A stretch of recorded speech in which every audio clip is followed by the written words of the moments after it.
Alhamdulillahirabbil alamin. Assalatu wassalamu ala asyrafil anbiya'i wal mursalin wa ala alihi wa ashabihi ajma'in amma ba'd. The Honorable Speaker at the first session of the 6th International Intensive Course on Islamic Psychology, Professor Ilya Fajar Maharika from Universitas Islam Indonesia, the Honorable all participants who are with us today for the session. Welcome to the first session of the 6th International Intensive Course on Islamic Psychology held by Universitas Islam Indonesia in collaboration with International Institute of Islamic Thought Indonesia IIIT. First, let's give thanks to Allah Subhanahu wa Ta'ala who has given us His grace so that we can meet on this occasion in good health. Praise, salawat, and salam are bestowed upon our Prophet Muhammad Sallallahu Alaihi Wasallam, his family, companions, and those who follow in them in goodness until the day of the judgment. Ladies and gentlemen, before we start this session, I would like to tell you all to keep your microphones mute during the presentation to avoid any distraction, and you are welcome to turn on your cameras, but please ensure your background is appropriate for the event. To officially open today's event, let us take a moment together for our focused intention. Second, let us open the session by saying Bismillah together. Bismillah. In this session, please allow me, Nurul Salama, as your master of ceremony, to briefly describe the session of our class today. We will have Mrs. Fanny Ekan Cahyo, SPC MC Psikolog, as our moderator. Mrs. Fanny is a lecturer of Psychology Department, Universitas Islam Indonesia. She works especially in higher education. Mrs. Fanny Ekan Cahyo completed his bachelor's and master studies at Universitas Gajah Mada. Ladies and gentlemen, further, I'm honored to introduce our speaker in this first session, and we will have an insightful session with our speaker, Professor Ilya Fajar Maharika from Universitas Islam Indonesia. And then, at the end of the session, we will have a question and answer session with our speaker, moderator, and all the participants.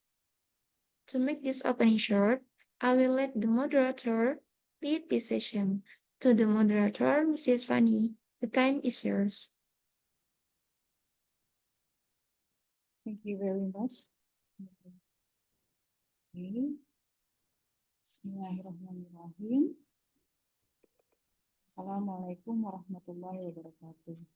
Waalaikumsalam.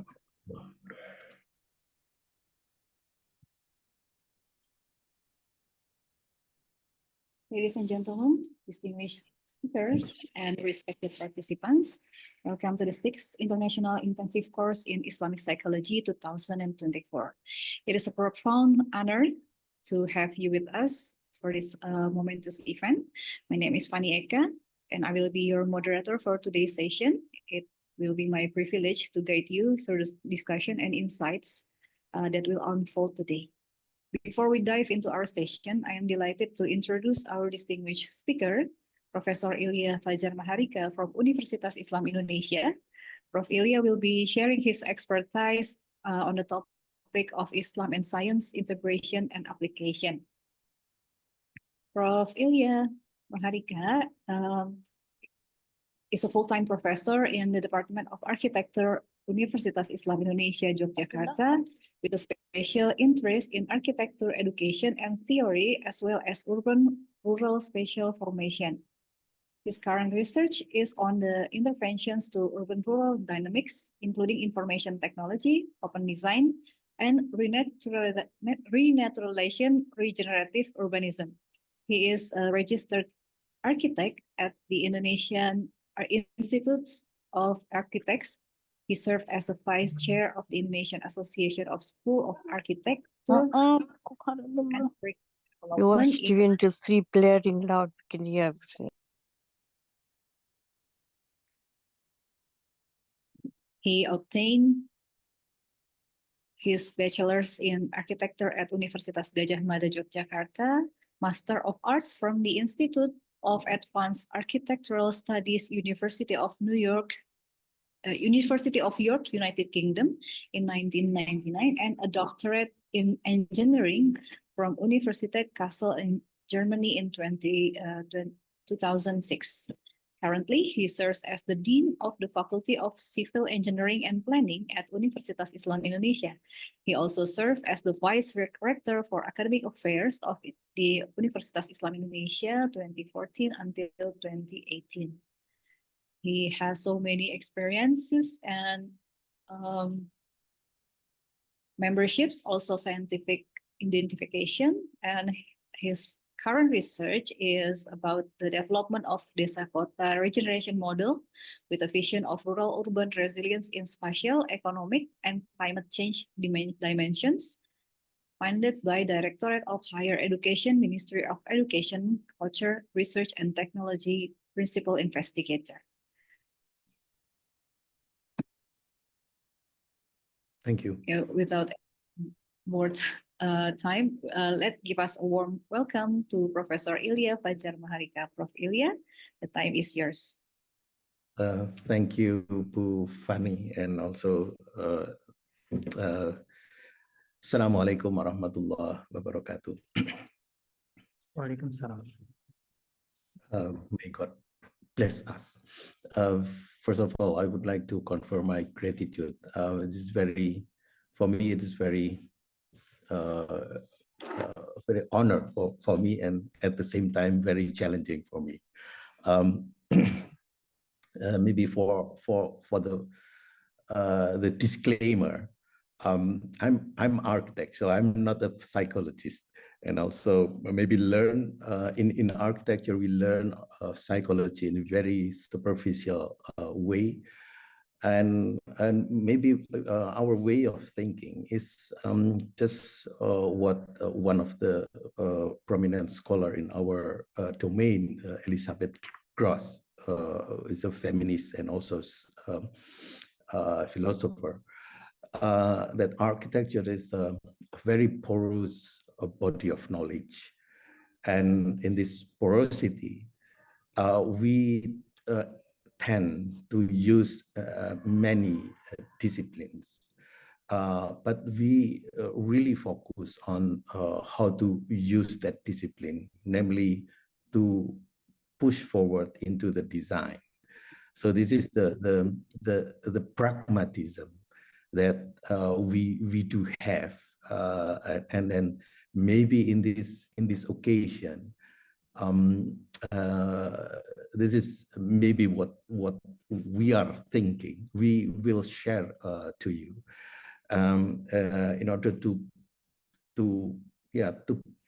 open the venue of not only about the understanding, but for us most important is how to push the boundary of the science into some kind of pragmatism of how we apply in the real world, whatever the field, whatever the context.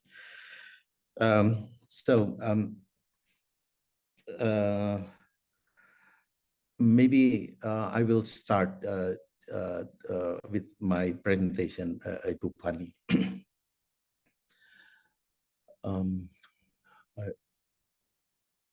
I need to share my, yeah.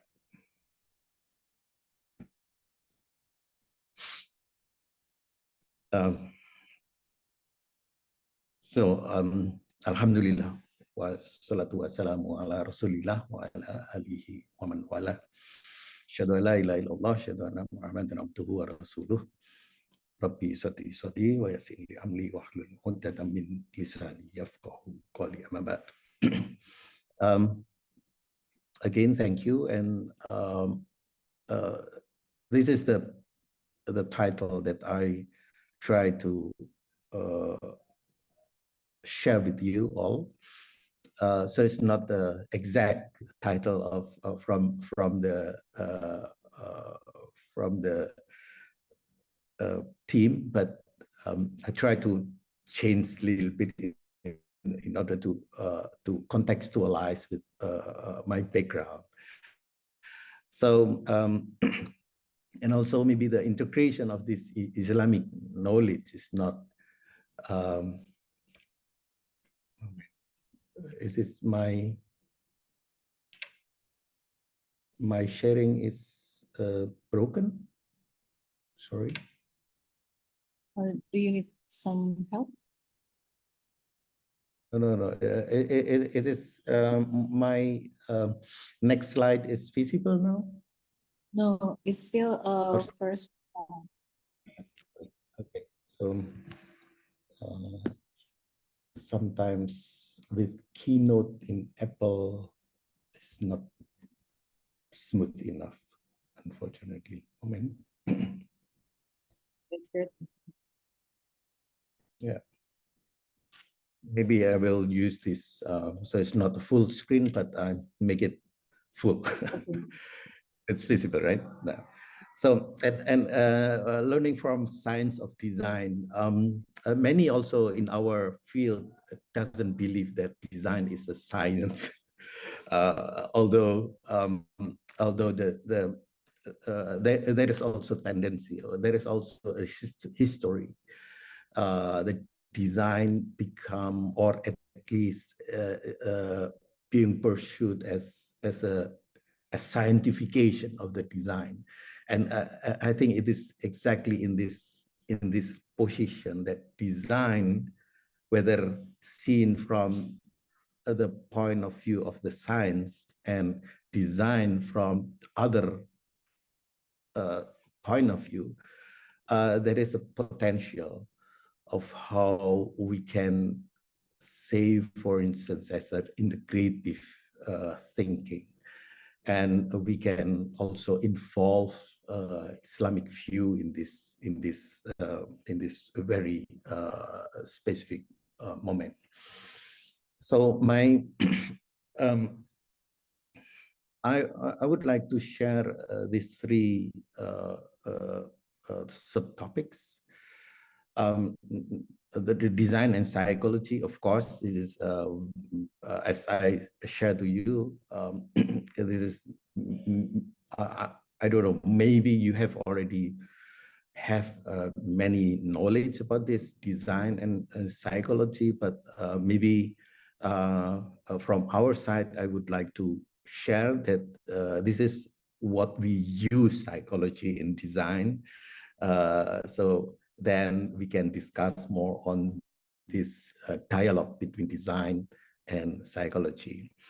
And the second is how us as a designer have challenges, and I would call it as the wicked. So we have a wicked problem and also wicked narrative or something like that. And then in the end, some of our exploration toward design thinking, both in terms of the theoretical and in terms of the practice with the students. So I'm rather sure that you have already accustomed with this these words like affordance or Gestaltung, and for us, this is very much we do in our body of knowledge and also skill of design, that the affordance and also the Gestalt, it's very much being used as a tool, quote unquote, as a tool to design. And although the affordance being thought in biology, showing the characteristic of the properties, like say, for instance, there is a stone, and because of that the property of the stone, if the stone is small enough, then maybe in the animal kingdom, like apes, for instance, they can use that stone as a tool because this property invite the apes to do that and make it possible because of the size. But when the stone is big enough, and then maybe animal can sit on top of that stone instead of grab and then throw to the something.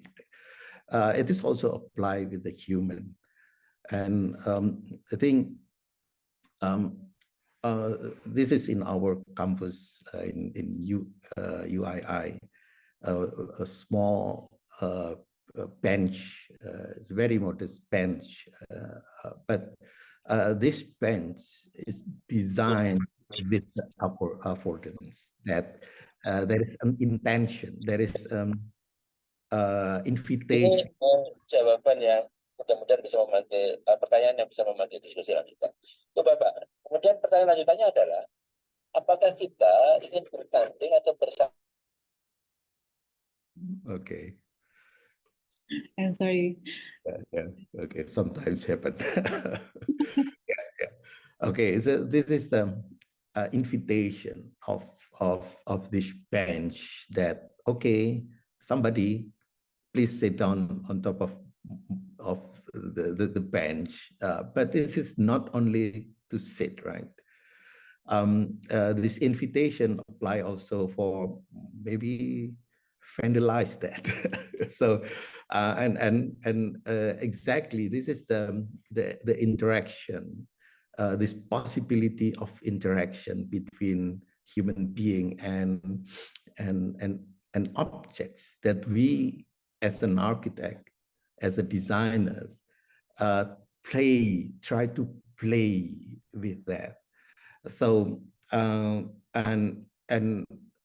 we use quote unquote maybe psychology of human being in or the perception or the associations of human being, of the potential users, to either as we try to create an object that invites somebody or maybe rejects somebody.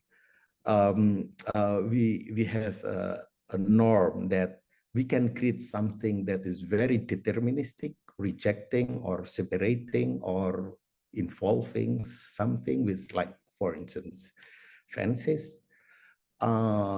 We can also create a possibility for someone to do something, or we can also create the probability of doing something with the object. So this quote unquote law of relation between human being and object, it's very much being used in architecture.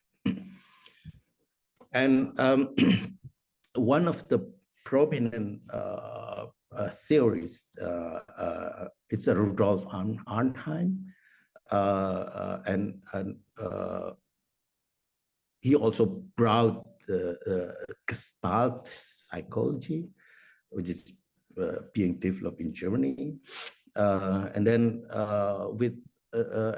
very much being used also in order to create the visual stimulus to human being, and we use a lot of sense of, say, for instance, the law, Gestalt law, like grouping, for instance. Which one is the group, which one is not the group, by simply creating difference in size or different in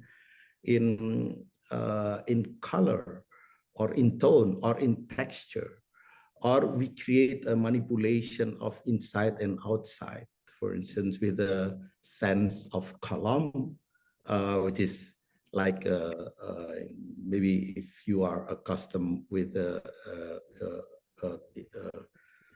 Japanese architecture tradition, like Chuklu, for instance, there are only columns, without any wall, but it's already creating a space, and people can say that I'm inside, although actually it is a flowing spaces between inside and the outside. So something like that. So we use a lot with this psychological theory, and and brought into being with the materiality. So this is the manipulation of human perception that we then use as with the manipulation of the material. And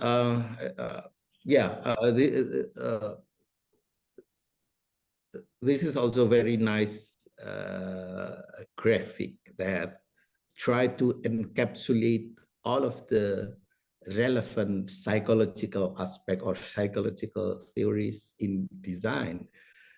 So the title itself is Psychology of Design. So there is a perception, there is an association and analogy.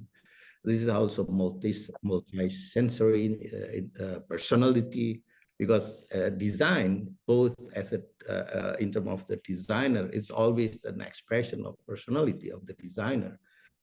And at the same time, when the design has already being set and then maybe constructed, then there will be an association or the relation also with the person of the users of the whether they will reject the design or maybe try to associate with the design. So it's like dialectical a relation between the two. And so that's the maybe some introductory dialogue between design and psychology. And I'm sorry if we use or maybe abuse psychology for our purpose of design or creating ideas. Now I'm entering to the challenge what we have.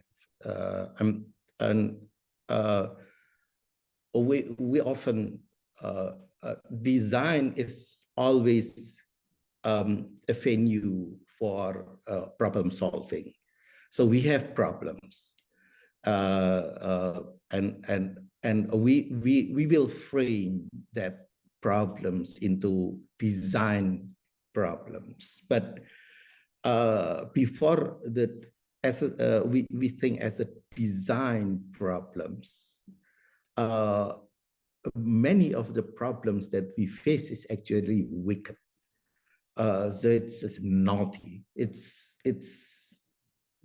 difficult. It's ill-divine. Say, for instance, we have a city, right? But we have a question, very short question: how to improve the city to make people love the city? This is wicked problem, because there is no clear answer to do that. And we will reiterate this wicked problem. But before that, I would like to enter with this very. I hope that we share the opinion that this is very beautiful scenery, right? I took this in Labuan Bajo. So for people who are not yet visited the Labuan Bajo in Flores, please come. It's very beautiful. Why I use this?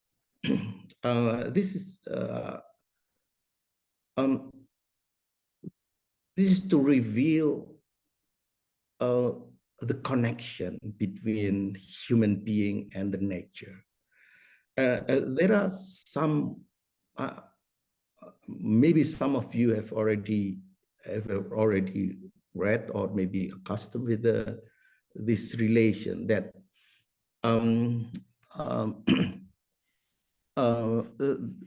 there is a research that speculate maybe human being, the DNA of the human being is actually quote unquote wired with the nature, with the wilderness. So say for instance, basically God creates us to love nature. If we see this from Islamic perspective, it is really obvious because Adam has been made in the heaven, and in the heaven, Quran said many times that heaven is a garden, with trees and river flowing beneath that. So it is a nature. It is very so. Maybe also the soil of this Adam is also brought by from this ethnic idea. So and some of the research, although they are not trying to confirm the presence of the Adam or whatever, but try to understand why human being loves nature. And for us as an architect, as urban designer, it is a challenge for us, because a human being also at the same time try to create something.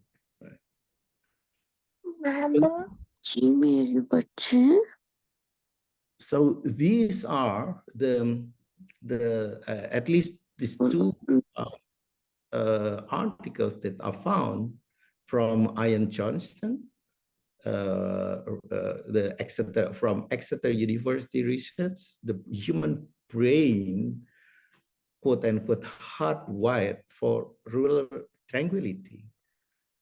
And also Kim et al., Italia, from Korea, they try to scan with the MRI a human brain and try to expose with the visual stimulus both rural and urban scenery, and try to map which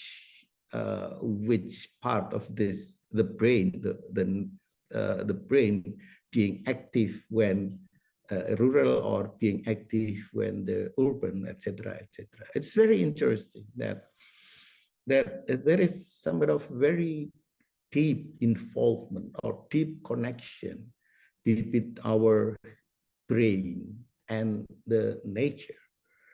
And I think it is also a very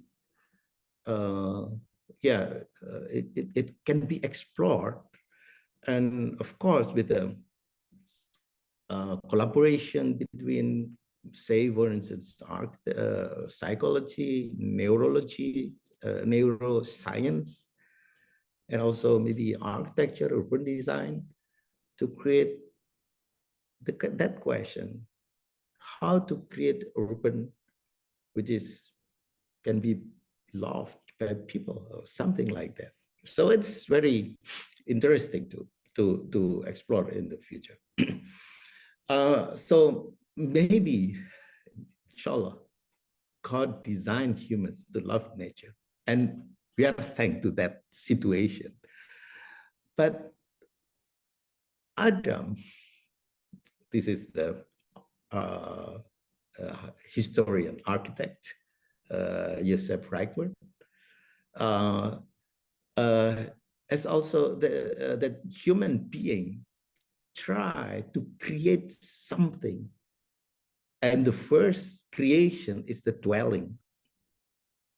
And how the primitive hut is being designed, being created, and then become a source of theory in architecture.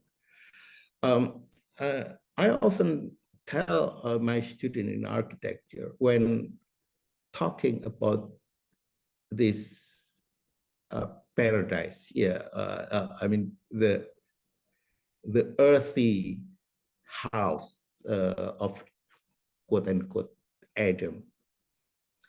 Why Adam and Eve being described as I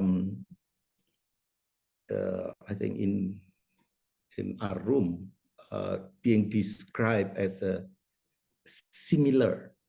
They have similarity. Many scholar, I mean, like teachers, Islamic teachers, try to distinguish between this similarity with, say, for instance, with other species. But in our discussion, we try not thinking on the level of other species, but there are humans in that time, but only two maybe who has a language DNA, which can then meet, and then with this language capacity, they can interact each other, and then all of the son and all of the generation based originated from Adam and Eve, scientific Adam and Eve, then become a generation who master languages. And then the communication become possible in very rapid way. And then the idea of this collaboration then create dwellings too. So this is the, we try to connect many sources of research finding, and we also try to connect with the Islamic teaching and tradition. And later I will give you an example of how the perception from the students of when we are doing this.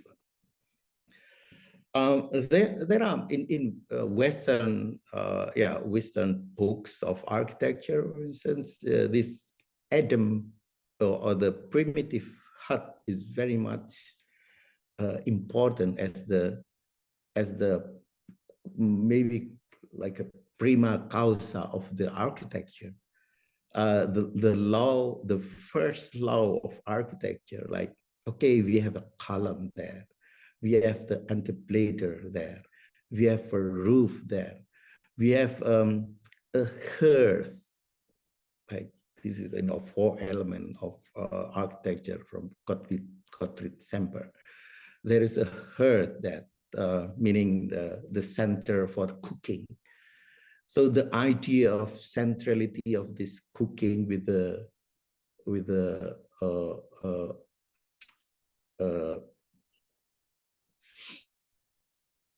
we can cook there, bring the idea of the iron and mason smith the material steel materiality from the wooden. We can create the technology of our craftsmanship, etc., etc. So this is how we in architecture try to quote unquote describe and use the religious texts or religious understanding, whatever the religion, right?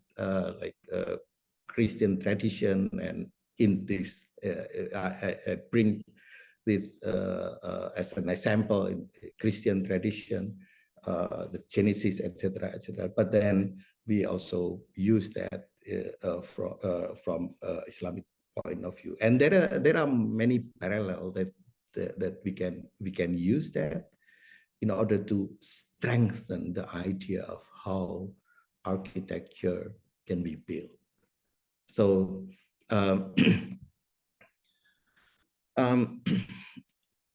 jumping a little bit to Ibn Khaldun,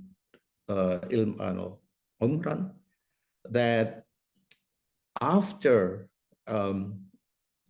we understand the initial technology, right, craftsmanship of doing something with the dwelling, the house, the primitive house, then Ibn Khaldun gives us insight that man is naturally political. We always with somebody else, and at that essence, with the connection with the other people, social organization should be made. And the philosopher call it as a city or the polis or the town, right? And people then gather because they are guided by the desire to create, to find food.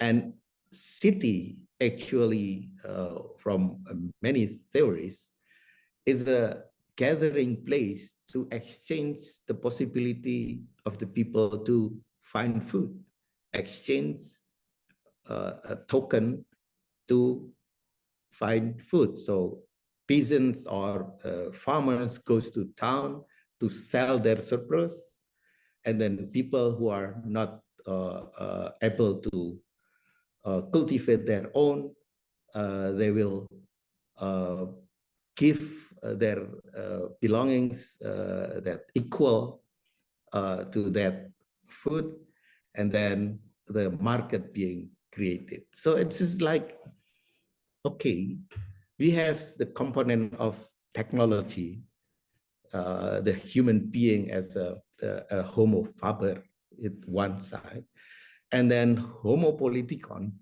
in the other side. And it is exactly then the problem will rise.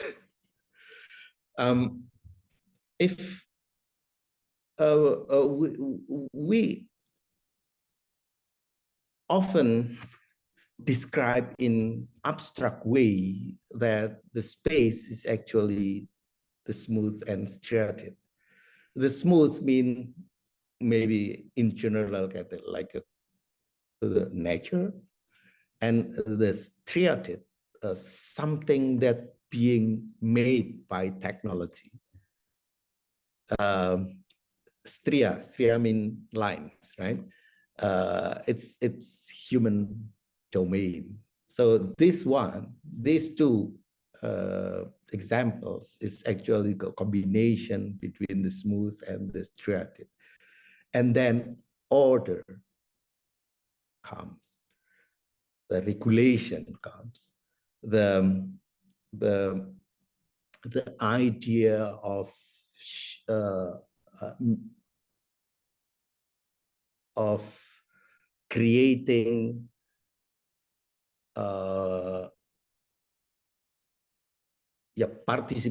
participation of the owners or something like that, to create a agreement, social agreement of creating spaces then come. But in many areas in the world, this triaded spaces become very dominant. And then we,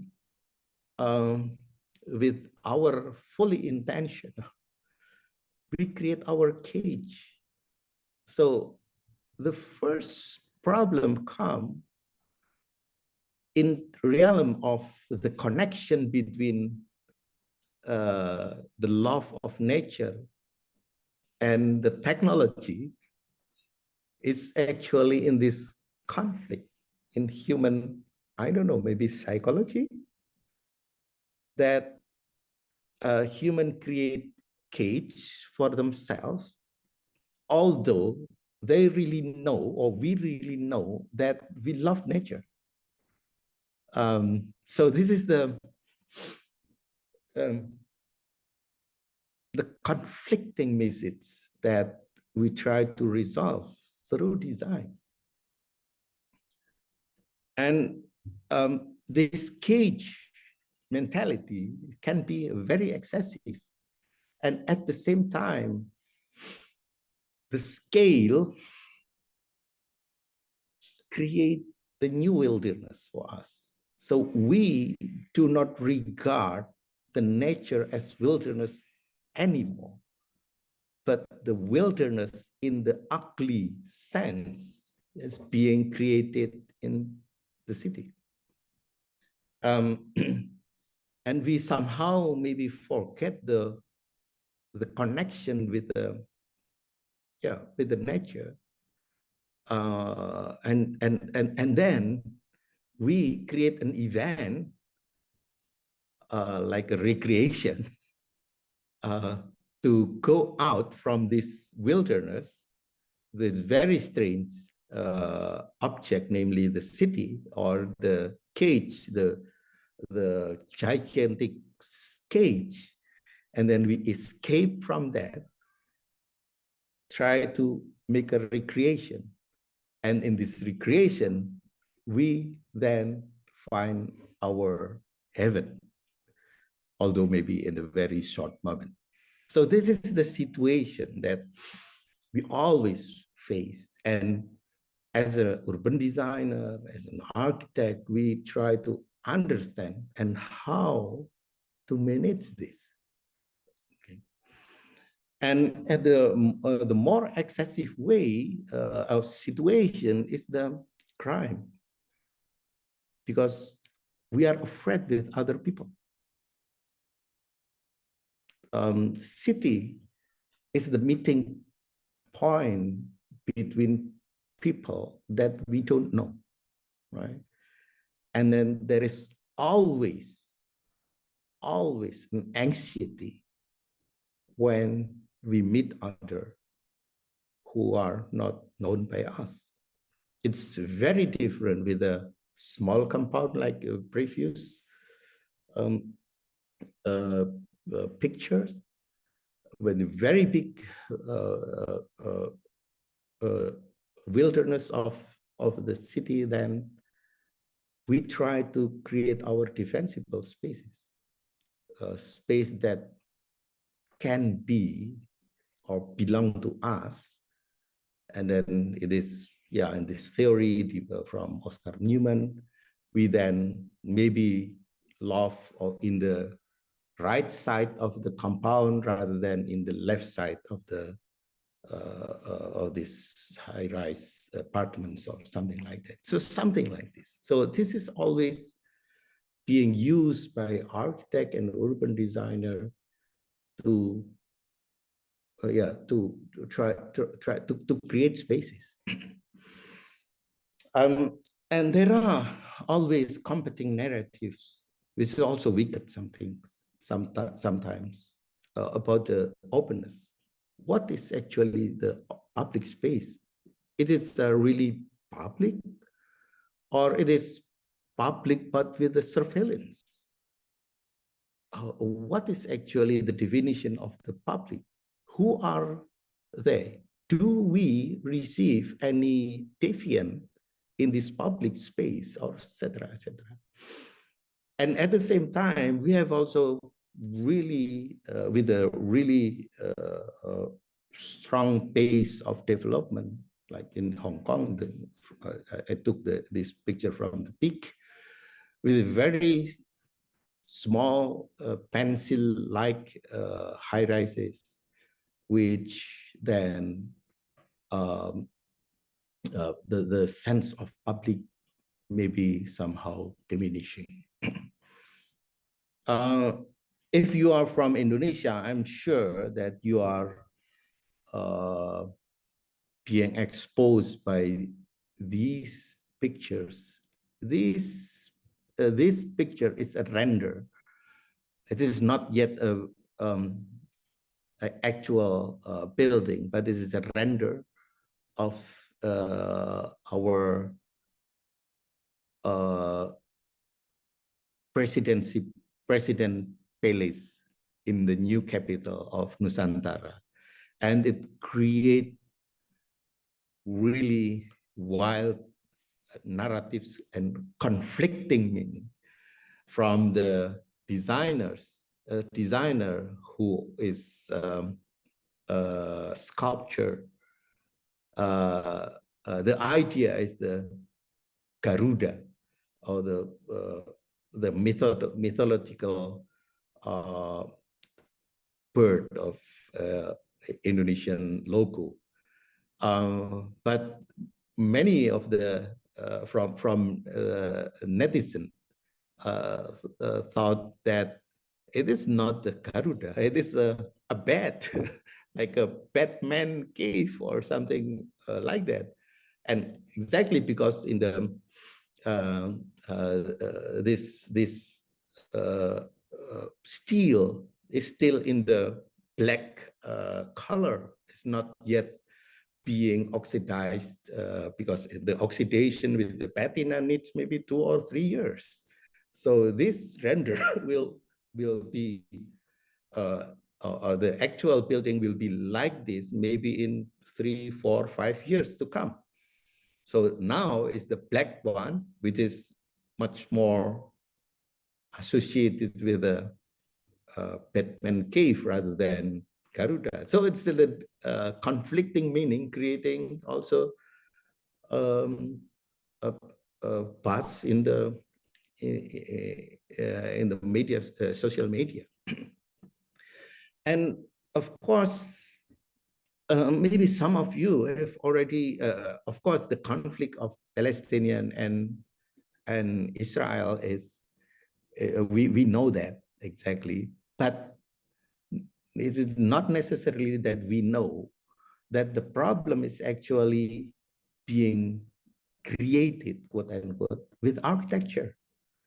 So the logic of Israel is not sending a troop, but they send a developer to create housing.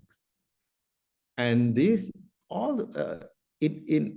because this mentality of this that is a promised land, right? So they do not regard the Palestinian as the owner of the land. So the developer come in certain area and then draw the drawing of the housing complex like this, and then they start to develop the housing.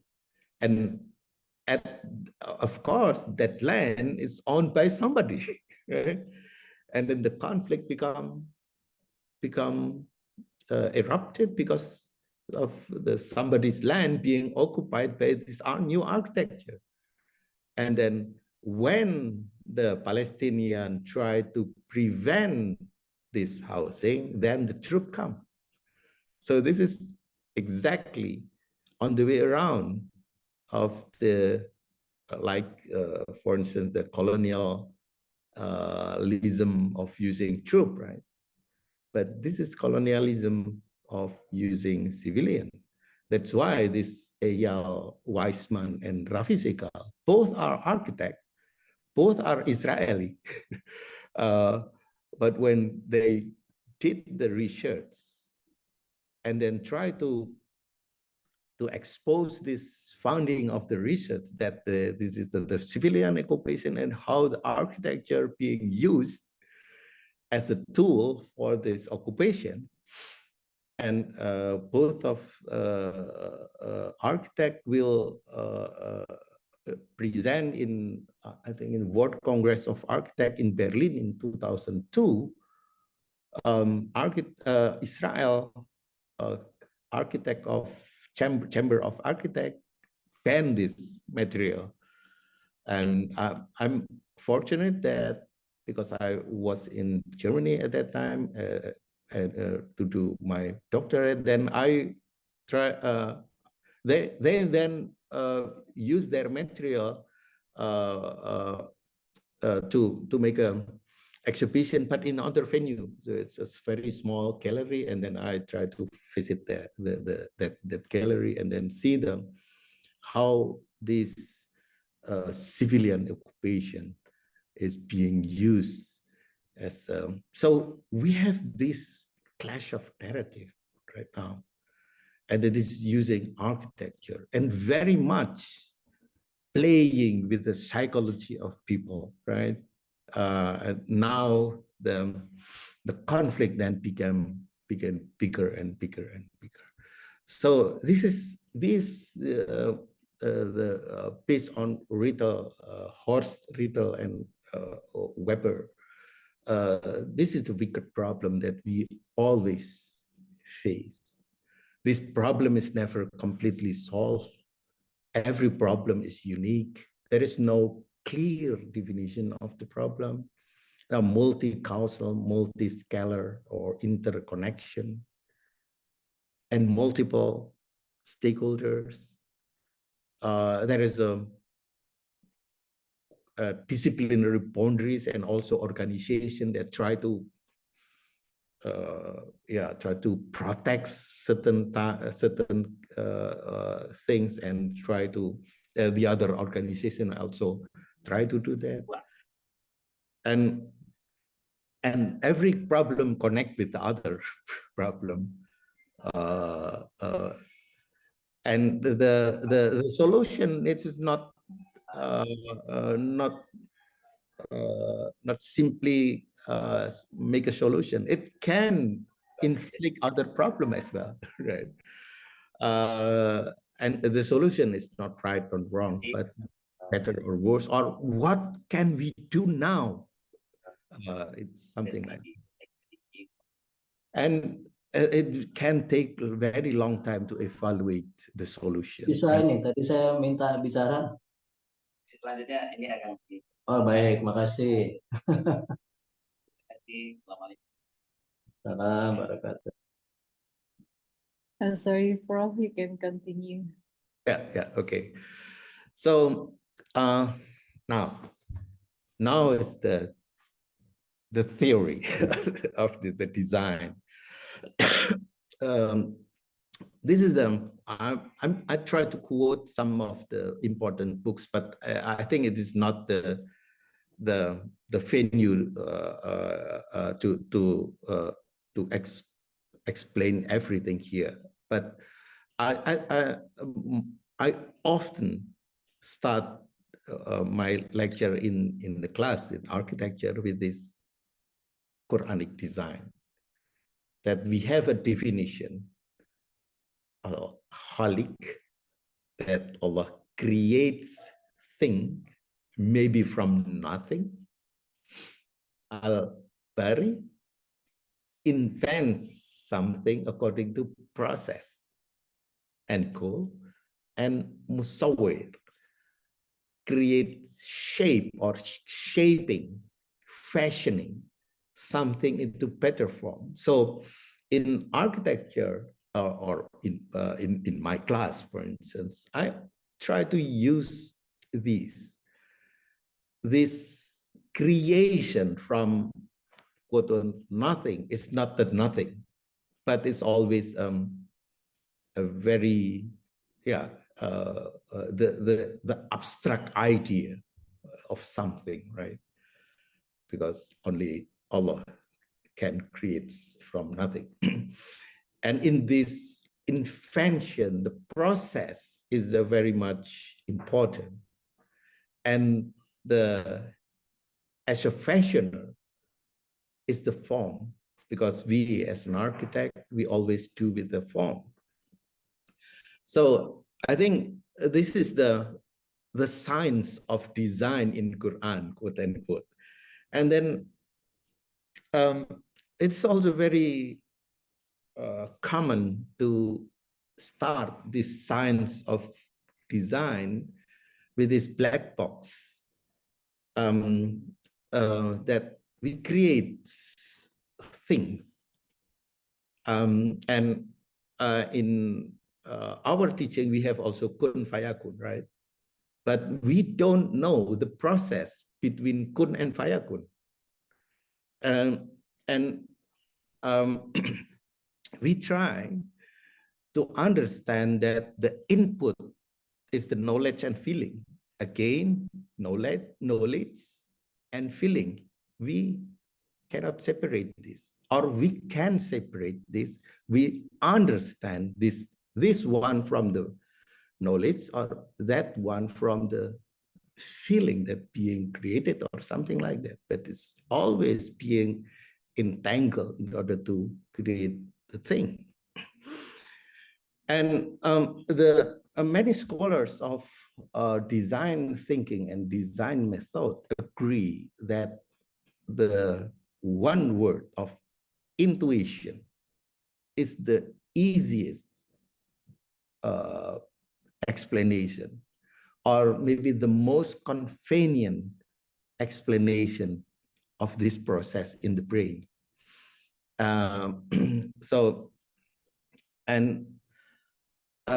In this intuition or thinking, we need the active creation and active feeling in order to make it possible to design something. And it is the cognitive activities that that happen in our brain, right brain and left brain. Right brain is for the, as maybe you have already, I'm sure that you have already accustomed with that duality of these two brains. Then we then very much explore or explain with this thinking style as there is an exploratory thinking and there is an evaluative thinking. The problem is on this switching from exploratory to evaluative thinking. We don't know what happened in our brain. And the other the most recent thinking in this design science of design is the use of abductive reasoning. If you, of course, all of you have understanding of inductive and deductive, right? Inductive and deductive. But inductive and deductive has to do with something, quote unquote, in the past, the fact that in the past. But abductive reasoning, from the point of view of Charles Sanders, Peirce, one of the greatest pragmatists and also the logic and philosopher in the United States. It is an art of guessing, Sanders Peirce also being regarded as the founder of the statistics, and using this statistic is that try to make an abduction of prediction of something in the future. So, this equation is actually quite simple from the point of view of the abductive reasoning, that we know the what, say like book, and then we know the how, the working principles like digitalization, and the goal, creating an ebook, digital book. It's quite simple. If this and this one is actually the tools in our mind, in our brain, to create a problem solving. Right?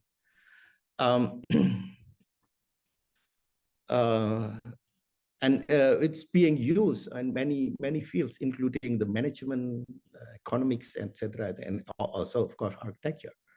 So, urban design, for instance, what kind of city, how urban design, we know the tools, but what kind of urban design that we, the design strategy, what kind of design strategy, etc., in order to create a good city, as our initial question. And of course, there should be an intention. Whose intention? That's also the problem that we face. It is only the designer's intention or a collective intention of the people, and this sense, and then trying to find the participatory method to come into quote unquote resolution within this design intention, then will be really challenging. Now, this is the basis of our dialogue in the studio, and then I try to did the experiment with my studio of urban designer, and then this experimentation being published in this Journal of Islamic Architecture. I think this is a bit old, 2018. And actually, the intention is quite simple. How Quranic historical reading to impact the design. Yeah. So using this abductive reasoning, I try to expose students with this theory, and then we try to simulate with this. I'm sorry that I'm part of P is a part of architecture is engineering, so we use equations, right? Okay. We know that without time, civilization is it's nothing. I mean, it's impossible to be built. Without space is also, and based on our understanding from previous explanation, urbanism or urban is very urban itself, urbana from I think from Greek is also means civilization, right? Civil, that people having civilization, so something like that. But the problem we face in Quran, many examples of how this urbanity being demolished because wrath of Allah, Samud, Ad, Sodom and Gomorrah, etc., etc. So every single story about urbanity is the example of how the people fail to obey Allah. Then Allah create disaster in order to demolish that urbanity. So in Quran, there is no root for civilization. Maybe. Then we try to seek out Khaldun book. Khaldun, with this Umran, try not to directly change the physical world, but creating a dialogue between the space or the object and ummah, social organization. So at once, not separation, but at once. So Umran and ummah is a entanglement. And maybe, and from Khaldunian thinking, maybe there will be a root for the civilization. And this is the exercise. We try to, with this, I think, 12 students, we read Quran, this revealed knowledge about the wrath of Allah to urbanity. And then before they design, we asked, and I asked the student to make a contemplation, and whatever they did, to remember, to make a reflection of this revealed knowledge or the message from Quran. And then starting the after considerably enough to do the contemplation, and the contemplation is not only 1 or 2 minutes, right? But I think 3 days. We have a 3 days recess, and then we meet again in the next meeting, and then starting to design in the level of urban design. And this is one after the whole process of the studio, which more or less 14 weeks. Then I did the reflection again. I asked all the students to write their experience. And this is one of the examples from Dwi Rosida, that there are some message that may be important for me at that time. Yeah, does this give many possibility to try to relate that doing good in design, doing good in good deeds. Right? During this design studio, I become accustomed with adding prayers to the studio, before the studio, the tahajjud, for instance. So there is a new habit being created because of this maybe deep understanding after the awareness that architect is actually the destroyer of the civilization, because we create city, and then in Quran, city is the symbol of how the wrath of Allah being implemented. So so this is to create humbleness in our profession. And then this situation also strengthened my heart to keep up the strength to continue the work, because yeah, maybe you know also in architecture, doing design is a hard work, because we have to deliver drawings, and maybe not only very simple drawings, but also very complicated and also technical drawings. So this is the I don't know, maybe some kind of reflection. I try to tell you or share with you our perspective of how we use psychology. And then I have already shared you what is our challenge, biggest challenge.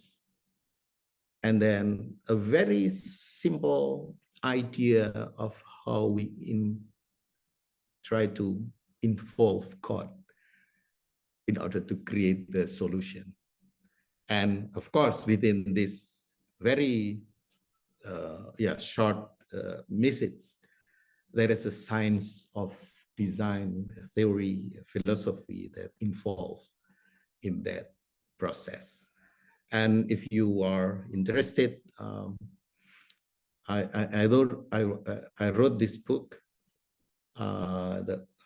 because very much inspired by Holden. So instead of urbanism, I proposed umranism. So ilm al umran. So it is not about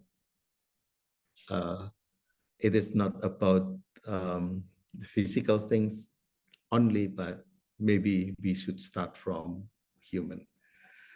And we have also tried to design a simple chuklo,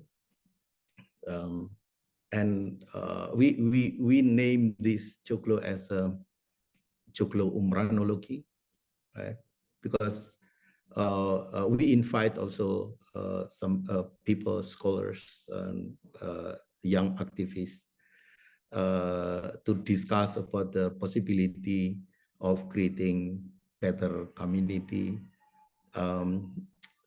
with various modes of production. Like at the moment, we try to use the idea of democratization of the economy, how to create a subsistence village, hamlets, or something like that, with a permaculture, with a family agriculture or something like that.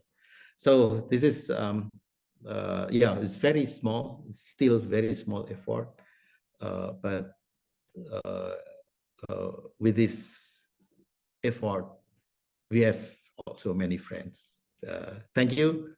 And let's discuss further collaborative research with all of you. Thank you. Assalamualaikum warahmatullahi wabarakatuh. I give back to Bu Fani. Okay, thank you very much, Prof. Ilya. Okay, thank you once again for Prof. Ilya for the enlightening and thought-provoking presentation. I guess your insights have broadened our understanding in the intersections between Islamic teachings and also the scientific inquiry, especially in design thinking of the designers. So now we will open the floor of discussion. And ladies and gentlemen, if you have any questions or comments, please feel free to raise your hand or submit them via the chat box. I will facilitate the discussion and strive to address as many of your questions as possible. One of the interesting book that you mentioned is the Adam's House on the Paradise. Yeah. Can you explain more about the book and what is the most interesting part about that book, design thinking? I think the idea of craftsmanship, right? The idea of fabr, of creation that being made. Architecture basically is a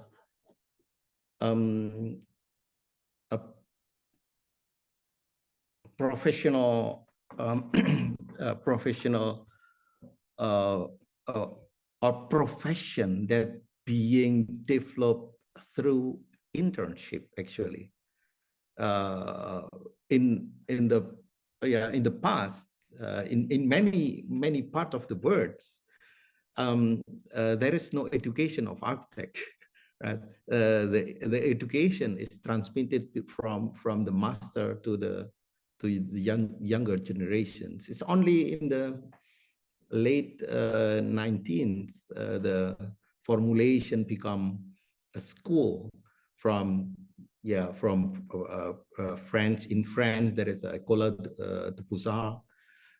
In Germany, there is a Bauhaus. So it's very, it's very late in terms of the as a profession, as a science, as a school, right?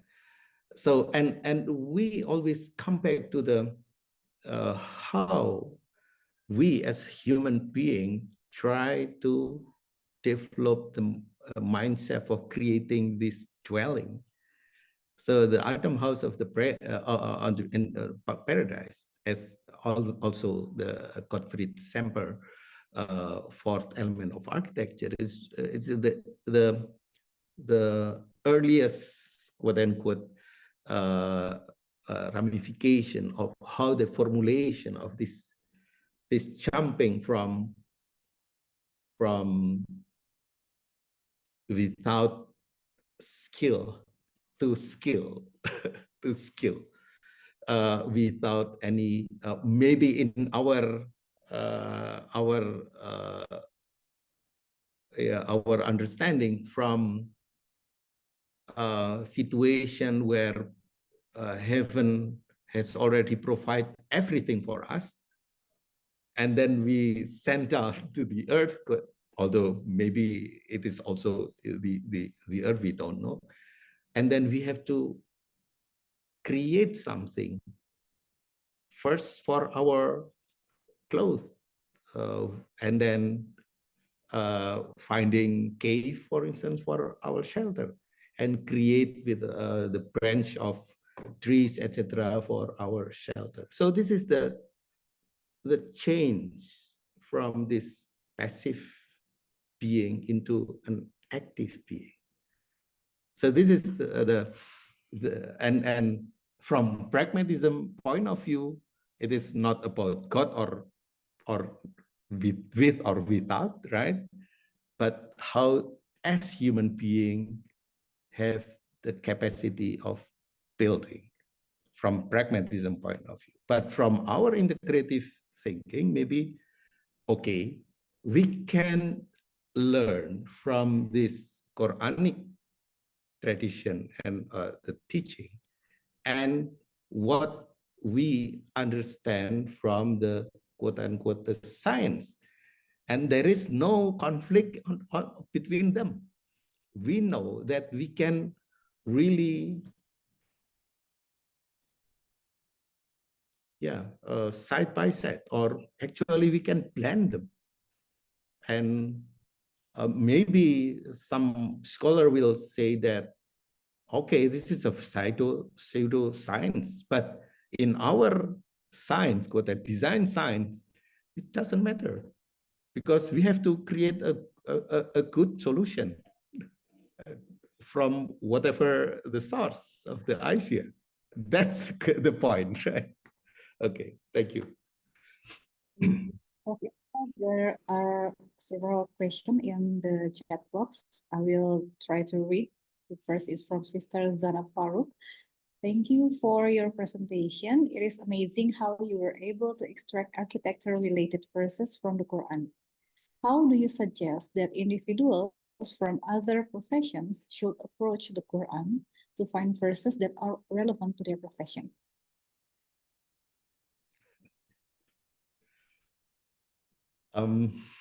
It's really difficult. But yeah, this is my personal, my personal situation, or maybe personal process that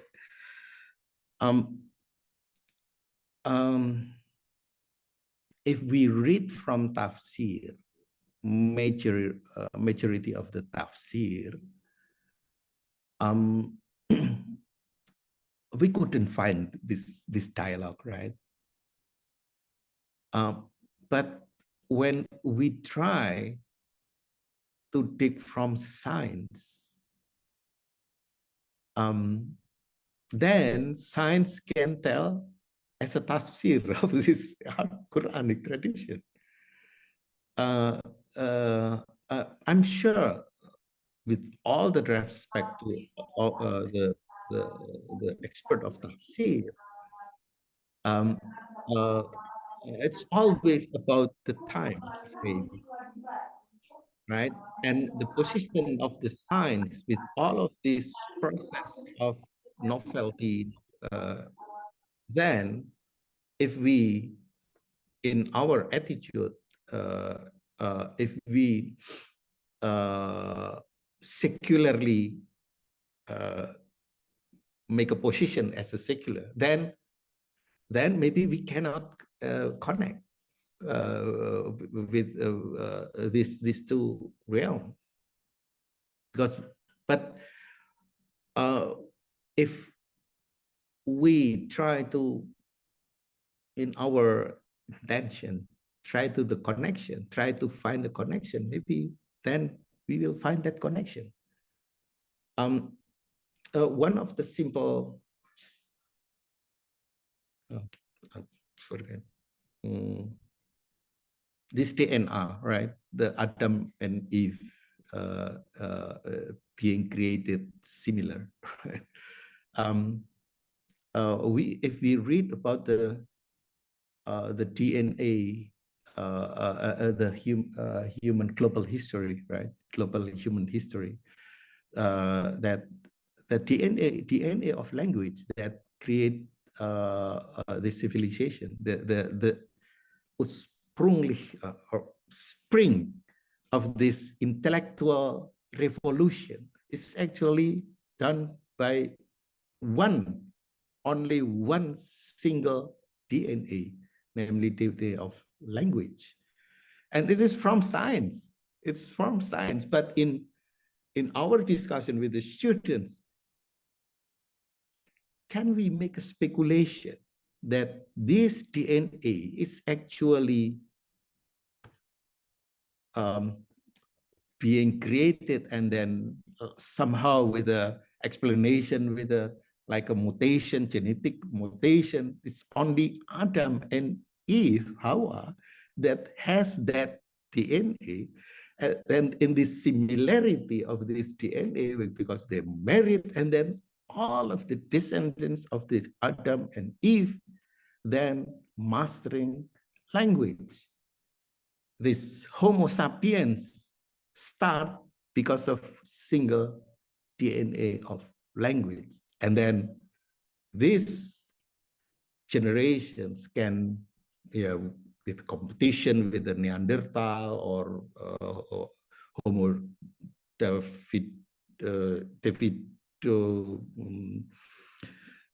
Denisovian in Central Asia, or maybe fluorescences or whatever, then because they have this DNA, then simply diminishing.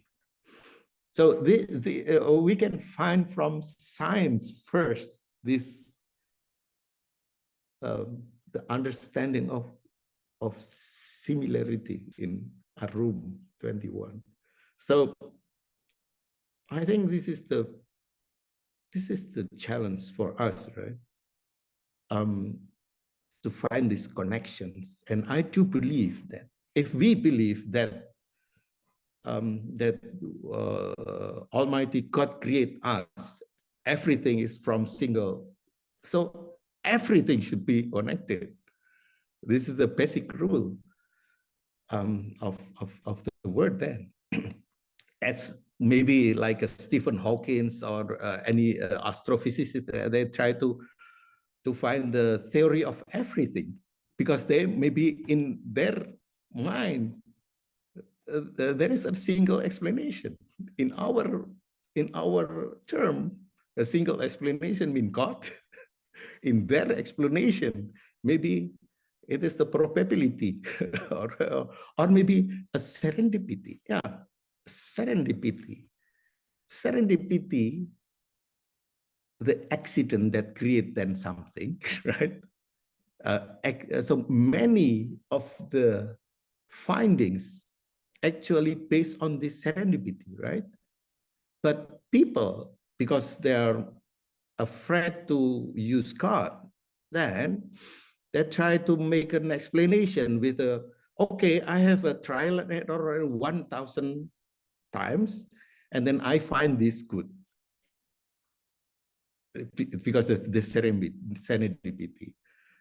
And try to scientifically reason, create the science of this trial and error. But they don't know why this happened and good, and the other is not. And try to make an explanation, okay, maybe this is because this one, maybe this is all with maybe, right? And basically, this is the science, what we call as a science. Right? But from my student point of view, it is not entirely science. It is ilham from Allah. And then we can peace in our mind. So if we see many tafsir try from inside out, from Quran, see from Quranic. But maybe with the science, with the kauniyah ayah, we try to understand Quran from outside in. My position with this experience and experiment may be from that point, outside in. Thank you. Thank you very much, Prof. Ilya. And so still so many questions for you. This one is from Sister Sharifah Nadira. Can you briefly share the synopsis of the book you wrote on Umranism? Thank you. Simple question, but maybe it takes a longer time to answer. I make it free actually. I will share to you so you can. Oh, very much, Prof. Okay. I will share because for me okay. I will moment. So this is my CV, and in the bottom of this description there is a link toward my book and 2 books. Oh. Yeah, it's free. It's free. Please. Okay, ladies and gentlemen. So your question is answered, not only brief synopsis, but the whole book. And also the second book is my professorship lecture about the Anthropocene.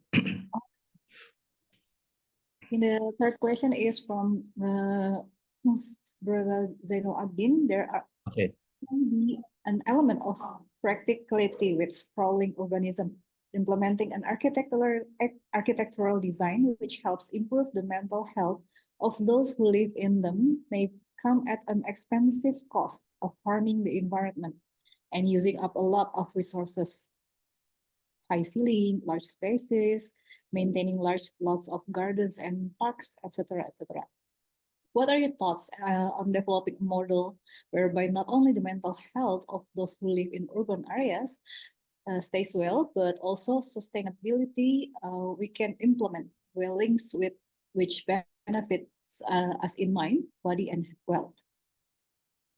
Yeah, it is, I think, the challenge and the admiration of all urban design and architecture. But the problem is not that simple. Uh, Many of, say for instance, in one of the city in Surabaya, for instance, 40 square meter, the cost of that land nearly $500 million, right? And meaning that the more we pack in the city, the more expensive and the more difficult to afford by people. So the question then, if we do agree that nature will heal us, quote unquote, how about our urbanity, where we are getting smaller and smaller in space, right? And there is a potential, but and so also still a question. If we see the picture of Labuan Bajo, I shared to you, it is a similar association with me in Labuan Bajo. Do we have a similar effect? We don't know. So this is the question for this research, right? So more than, if we can duplicate this mental image of presence in Labuan Bajo and in the screen, then can we change the window into dynamic screen like television, for instance, and then always showing the Labuan Bajo scenery? Can this environment, artificial environment, create similar mental health for us? This is area of research need to be explored, right? So I think maybe a couple years ago, I chat with, I'm not quite sure with whom from psychology, that can we create this chamber of, right, a chamber of artificial visual stimulus, and read our brain, like with the neuroscience, just like the Kim et Ilya and his friend research in Korea. I think, yeah, couple of years ago, because this is the one of the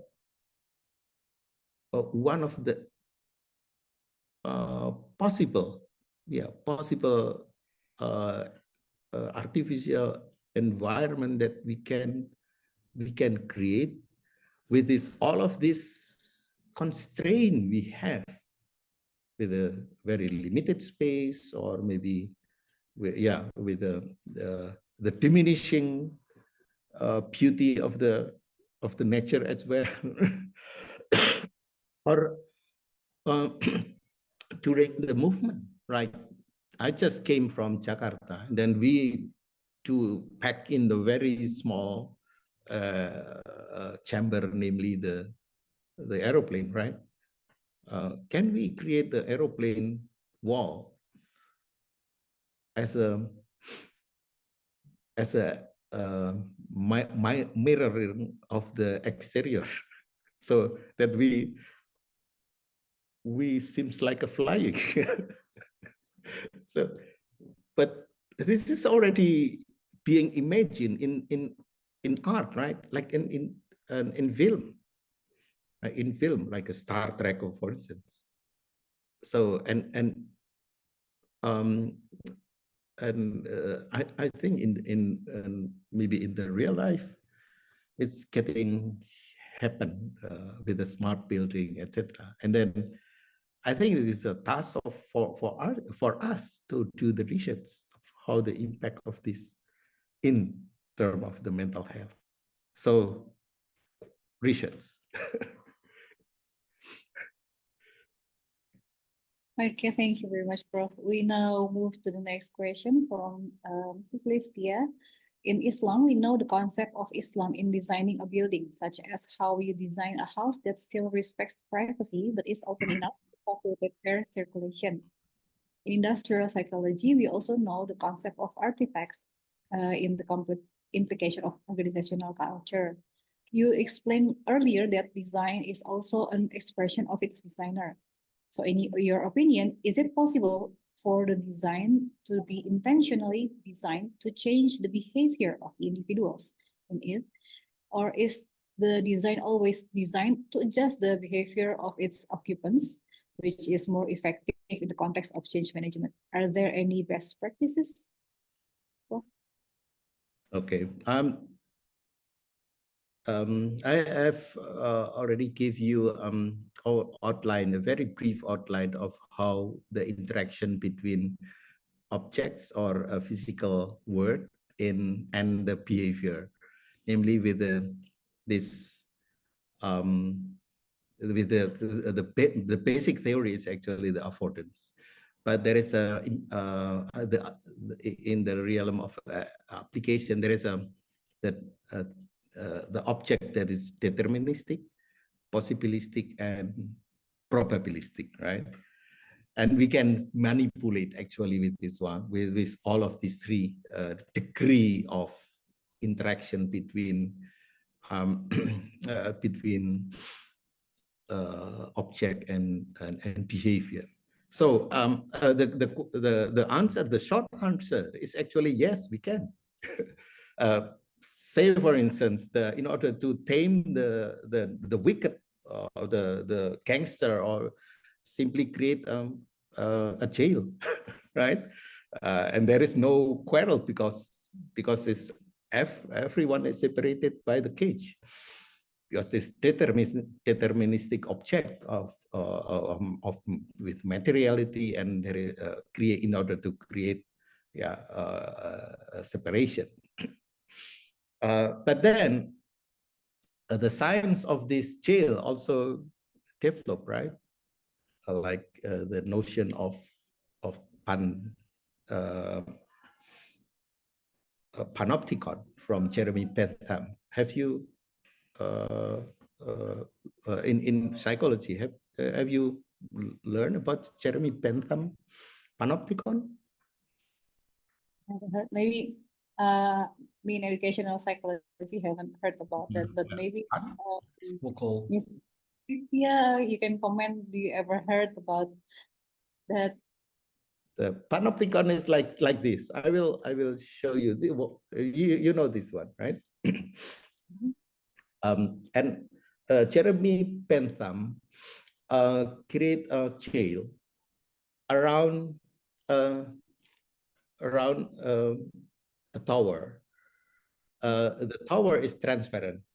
This is the abstract, right? This is an abstract notion. This is not the real one. Although in many architecture of the jail, and then being try to use this idea to the architecture, actual building. So there is a the jail is actually a circle, and all of the chamber of the rooms, it's facing to this tower.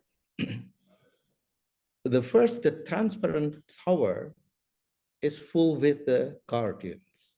So every single deviant of the inmates then will be punished, quote unquote, because it can be seen, right? Can be seen from this tower, right? And at the same time, the inmates see that there is a guardian there, right? So they try to adjust with the new behavior of doing good instead of doing bad, because when they doing bad, the guardian will see that, and then there will be a punishment, right? This one.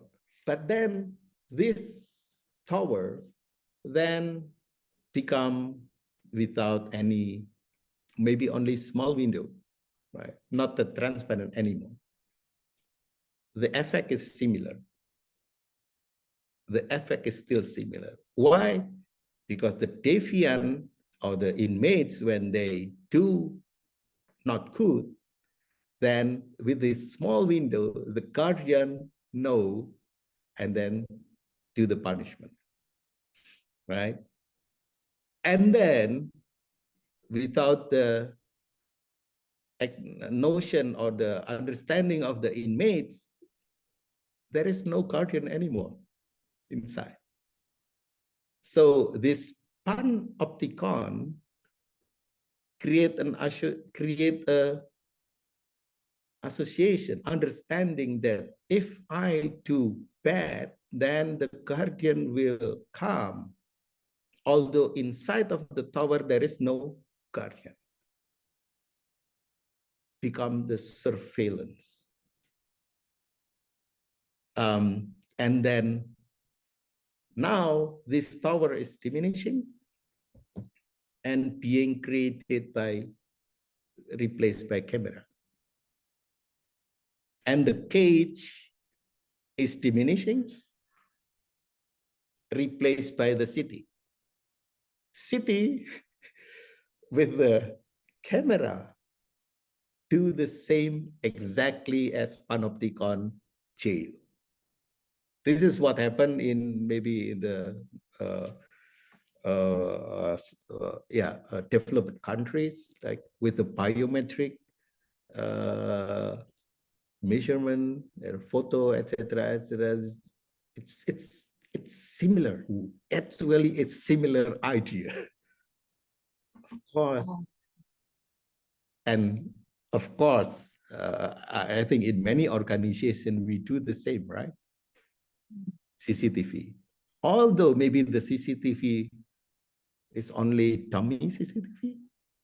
So the real CCTV only 5 and the dummy 20. But all of the people or the actor in organization don't know. And they act as a panopticon. Everywhere is surveillance. And if I do not right, then somebody will punish us. This is this, I think, if you are interested with this, try to read Foucault. Because this, he talks about the history of the prison. Michel Foucault.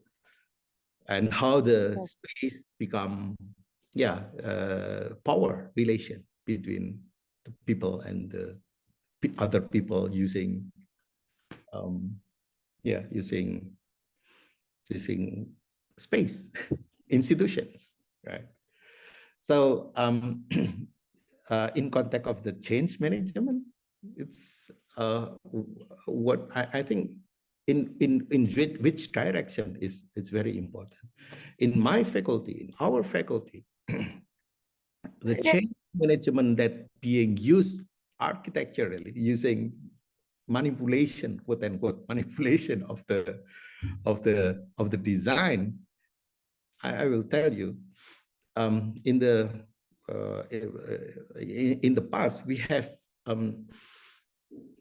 like a claim of the room of the class, right? Classroom being owned by quote unquote the civil engineering, owned by architecture, owned by environmental engineering, etc., etc. So with this claim, we lack of space simply because of the claim. Why? When the space or the classroom is actually empty because in the schedule is empty, right? From the civil engineering, architecture cannot do that because it's claim. And other department cannot do that because this is claim. So what we change is actually simply erase this claim and then do with the management of space, a schedule, a scheduling, and then we have space. We have the space. The other one, previously our corridor is actually maybe like a there is a two different color of the tile. In this corridor, there is a, in the middle, there is a beige color, and then in the periphery, there is a list of green tile around. So the width is like 2.40 or something like that. And then because of the tile is just already tear and wear, then we replace the tile. What I'm choosing is actually simply a beige single color from end to end. And some senior lecturers has expressed their feeling. Why this our campus like bigger? Yes, because we are fooled by the decoration before. So simply, so, and then, yes, with this there, then change has happened. So from architecture point of view, change can be made by architecture. So architecture can be an enabler of change. And we do a lot with this one, right? Okay, thank you. Thank you very much. Insightful answers, and gives us more broaden our perspective about how design can also enable the behavior modification and also the culture of the organization. So hope it answers your question, Mr. Ilya. And we move to the next question from Rukaya Feldman. Assalamualaikum to all, mashallah. What an insightful Islamically integrative perspective to architecture and the spaces we share. Definitely for a food for thought about the psychological and spiritual representation of our spaces and the complex influence it may have on our behaviors, thoughts, mental health, and spiritual well-being. Oh, is this only Thank you. Yeah. Mrs. Amy, there's last question. Is there something called Islamic design? Two last questions from Mrs. Amy. Is there something called an Islamic design? If there is, how would this be different from other kind of design? And what will be the most important consideration in Islamic design? Yeah. This is a very important question, but important and at the same time very difficult to answer. But to be short, the Islamic design maybe can be seen from this practicality, right? I will remind you with a if you strolling in the say for instance in I haven't experienced by myself, but yeah, because of the reading, etc. The Masharabia in Turkey, in Middle East, Masharabia is a window, right? This is a big window, but the window is covered by an enclosure which is perforated. Yeah. And exactly from Islamic point of view, this Masharabia prevent female to be exposed in the public, but at the same time, the female can see everything. This Masharabia. So it's a very practical solution of Islamic teaching, very practical. So, and in many ways, we can see this, right, in the practicality, in terms of the practicality. Like, for instance, okay, when we design a toilet, then the closet will go facing where? It is not to face the Mecca, right? Or back to Mecca. It is very practical. It is very practical that can be implemented. Although, right, in terms of the meaning, it is not necessarily people can connect with Islamic value. If people without any notion of Islam, then simply go to the toilet and do the things, right? Or if there is no concept of this privacy in Islamic privacy for the female, etc., and then see Masharabia as an element of aesthetic or element of preventing the exposure of the sun into the interior. So then from designer point of view, the inspiration of Islamic design, we can use that. But from the design itself, then the meaning of that design is not necessarily being regarded as an Islamic or not Islamic. It's become a things, right? A things, right? So, and then it is in the level of practical, but it will be really different if we think in the level of symbolism. I think we all know that many churches in the UK has been converted into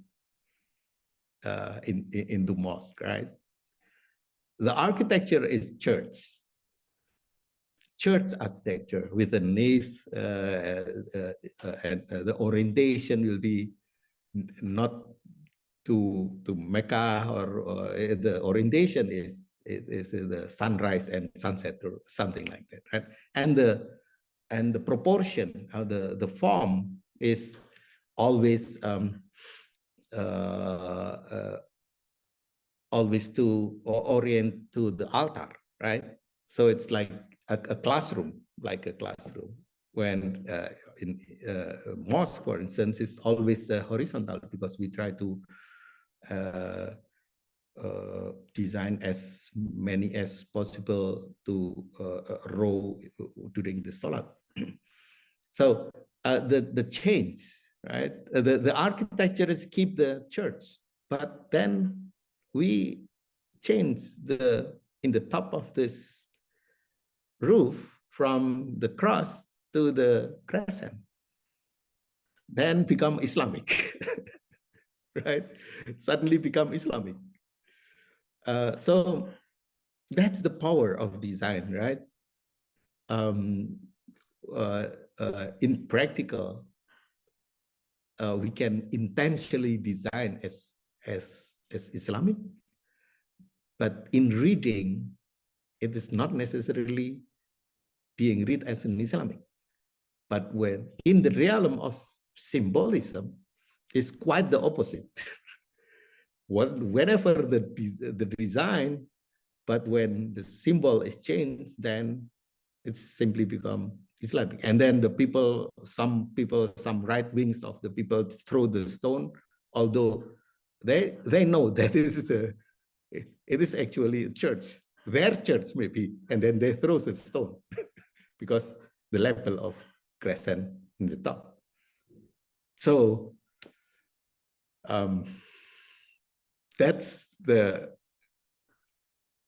intriguing side of this Islamic design. And it is also applied to other religion as well, right? This is not necessarily specific to the Islamic design. Okay. Thank you very much. The last from Mrs. Amy, Prof, can we say that there is a mission that the design is serving, thinking that colonizers create architectures to serve the ego of the colonizer, etc. Because we previously put the Palestinian example. Yeah. So maybe from who Amy expression now, maybe thinking. Maybe if we jump to the conclusion that architecture should be the mission of decolonizing people, etc., etc. Yes, but it's also depend on the intention, right? And unfortunately, architecture so far is always serving to the winner. That's the critique that has been delivered since many years ago. Marxist theories try to challenge this. Why an architecture always serve to the colonizer? Because of the power relation. I know the discussion with the IKN, with this President Peles, is also in that level. The winner is the people who has the power, and architecture will be used, quote unquote, to legitimate that. And there is always as well, and whether it is revolutionary or maybe clandestine or whatever, that use also space to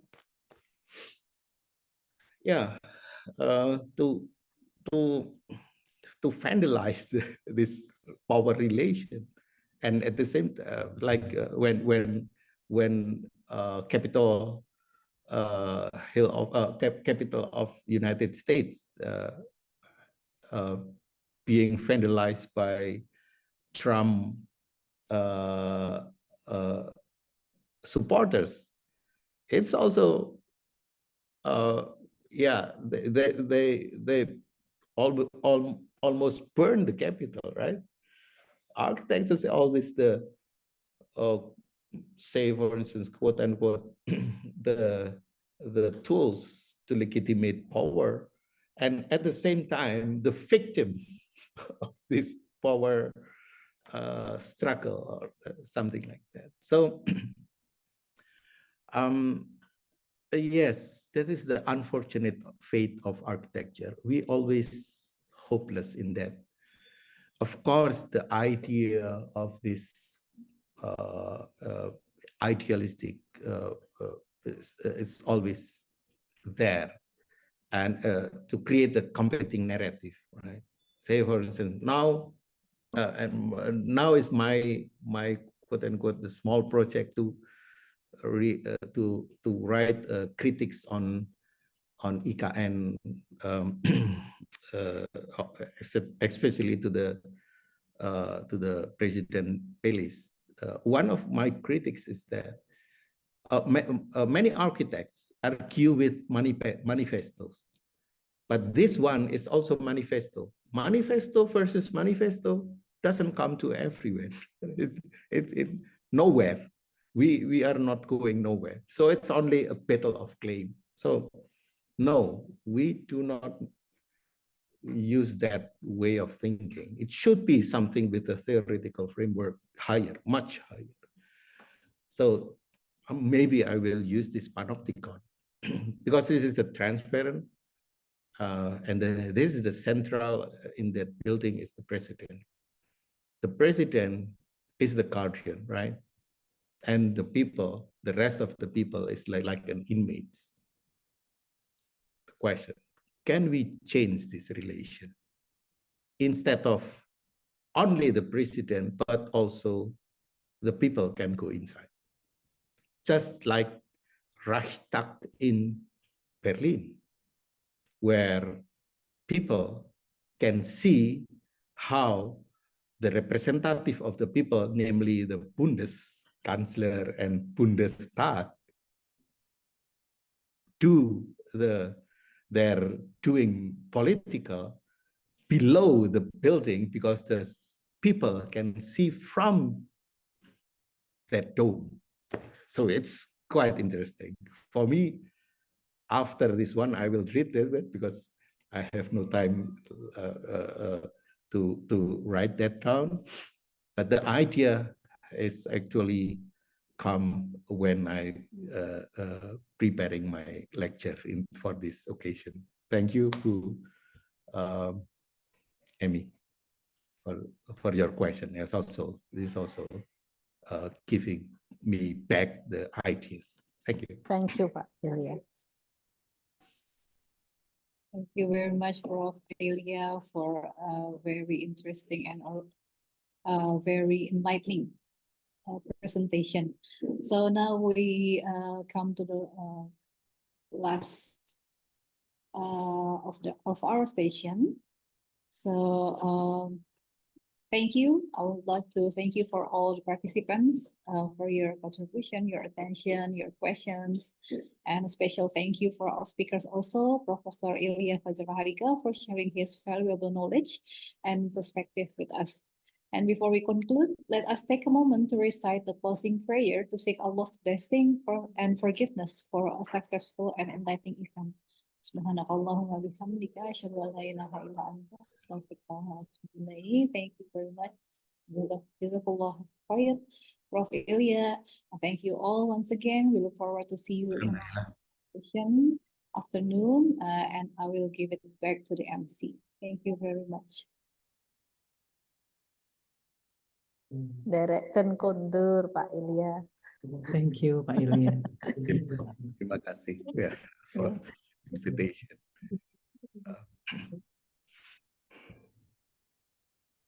Yeah, thank you so much to our speaker and the moderator for the insightful materials. Thank you for leading this session. Ladies and gentlemen, we have finally arrived at the end of the session. Before we end the session, we would like to remind all participants to fill the Google Form link provided by the committee as your feedback for the session in the chat room. On behalf of the committee, I'd like to express my sincere gratitude to today's speakers and everyone who joined us here in the 6th International Intensive Course of Islamic Psychology. Ladies and gentlemen, we would like to inform you that our next agenda in 5th session today, we will start at 1 p.m. and with the same Zoom link.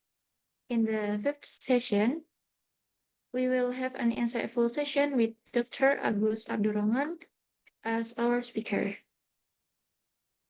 Once again, I would like to extend our most profound appreciation to you all for your participation. We wish you all health and happiness so we can follow the next event smoothly. See you in the next session. Wabillahi taufiq wal hidayah. Assalamualaikum warahmatullahi wabarakatuh.